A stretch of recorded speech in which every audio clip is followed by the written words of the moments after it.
Hey everyone, welcome back to the channel. Some big news for Arch Linux users. Archinstall 4 has just been released, and this is a pretty major update for Arch's menu-based installer. The biggest change here is the new text-based user interface, or TUI. Earlier, Archinstall used a curses-based interface, but now it has moved to the textual framework, which should make the installer feel more modern, cleaner, and easier to maintain. And honestly, for terminal users, that is a pretty nice upgrade. The developers also said this move should help Archinstall match modern expectations in the terminal, while also making the whole installation experience look better. Um, and they also mentioned that feedback is welcome, especially around accessibility, because this is still a transition to a new look and feel. Now, besides the new interface, Archinstall 4 also brings a bunch of useful additions. For example, it now includes instructions for booting the Arch Linux ISO inside a virtual machine. It also adds support for firewall in the firewall menu, support for grub UKI menu entries, and support for handling whole disk LUKS root parameters. There are also some other changes in this release.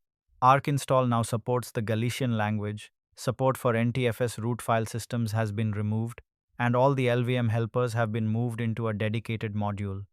On top of that, the interactive module and mirrors have been refactored, several translations have been updated, and a number of bugs have been fixed. So, if you are planning to install Arch Linux soon, here is the good part. You can actually use Archinstall 4 right now with the current Arch Linux ISO snapshot by updating it in the terminal with sudo pacman syarchinstall. After that, you can check the installed version using archinstall v.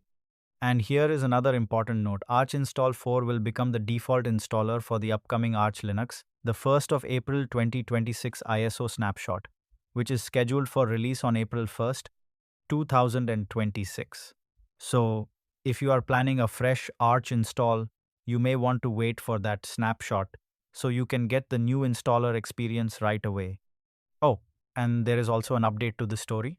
On March 31st, Archinstall 4.1 was released, and it removes the NVIDIA proprietary driver option because NVIDIA DKMS is no longer in the Arch repos. It was replaced by the open source NVIDIA OpenDKMS kernel module. That update also warns users when a desktop profile's greeter needs a regular user account to log in. So yeah, Archinstall is getting some pretty serious improvements lately.